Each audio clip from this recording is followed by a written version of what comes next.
towering over cities as bold, raw, and monumental structures, brutalist housing projects are some of the most polarizing buildings of the 20th century. Critics see them as cold, inhuman, even oppressive. But behind the raw surfaces lies something deeper, a bold vision for society.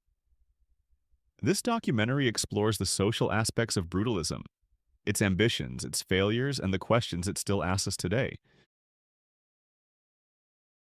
In the aftermath of the Second World War, many European cities faced extensive devastation. Millions were displaced, and urban infrastructure laid in ruins. Amid this crisis, architects and planners saw an opportunity not only to rebuild, but to reimagine how society could live, work, and coexist. Brutalism emerged in the mid 20th century as a response to these urgent social and spatial challenges. It was not just a material choice, but a deliberate architectural and ideological position, which sought to prioritize durability, legibility, and above all, social purpose.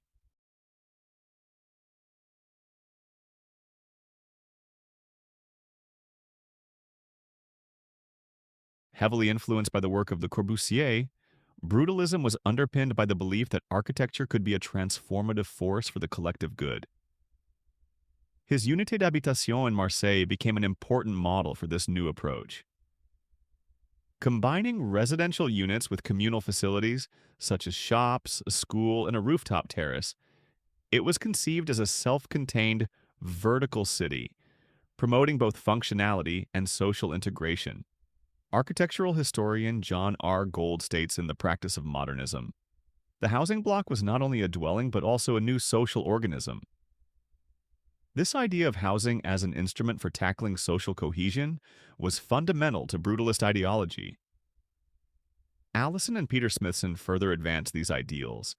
They described brutalism as a social architecture, one that should be materially honest, structurally expressive, and fundamentally concerned with fostering a sense of community. Their work emphasized architecture's potential to reflect and support the lived experiences of ordinary people, particularly within post-war housing contexts. Brutalist design integrated shared spaces, communal corridors, rooftop playgrounds, shared laundries, meant to foster sociable interaction. Habitat 67 by Moshe Safdie offered stacked modules with private terraces and shared access ways. Similarly, the Robin Hood Gardens, called elevated walkways, streets in the sky, meant to replace the traditional streets intended to encourage interaction among residents. The Barbican Estate, another example, incorporated schools, parks, and cultural spaces, making it a self-sustaining community. Rainer Baunham emphasized in The New Brutalism that brutalism sought to make architecture morally serious and socially meaningful. Although the intentions were noble, brutalist housing often collided with harsh realities. Particularly public housing faced systemic underfunding, suffered from neglect, poor maintenance, and increasing social inequality.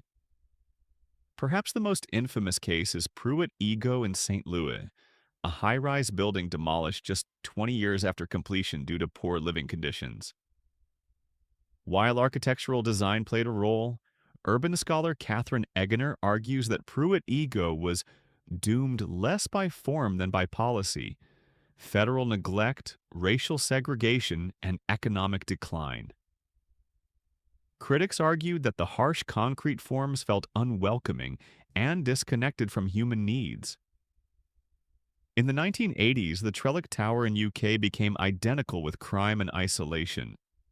The very streets in the sky that were meant to encourage community became unsafe and unmonitored.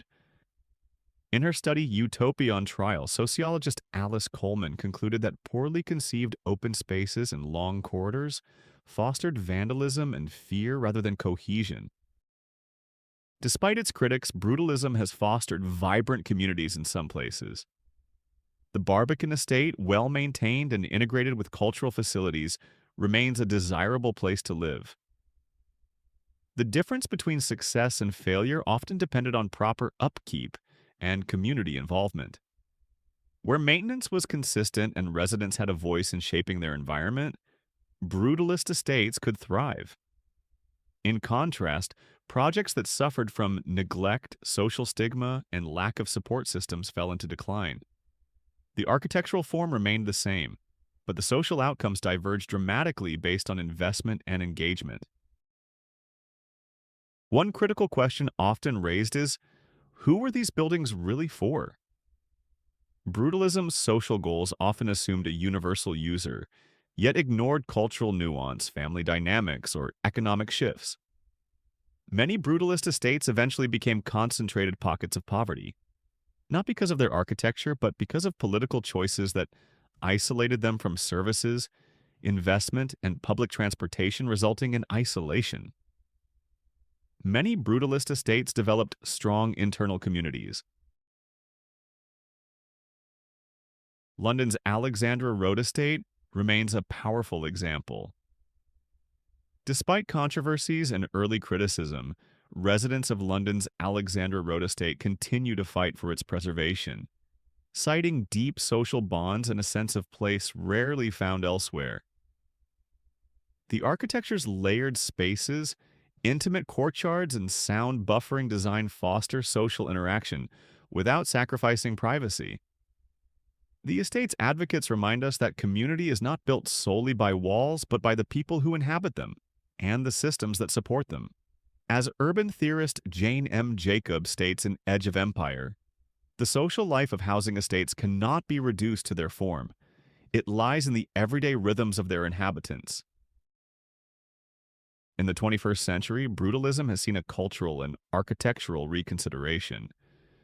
What was once dismissed as concrete monstrosity is now embraced by some as sculptural, honest, and socially ambitious. Balfron Tower, once infamous, has been renovated, though not without controversy over the displacement of original residents. The Sirius building in Sydney was saved from demolition after a passionate public campaign emphasized not just architectural value but its role in public housing history. This raises a new challenge.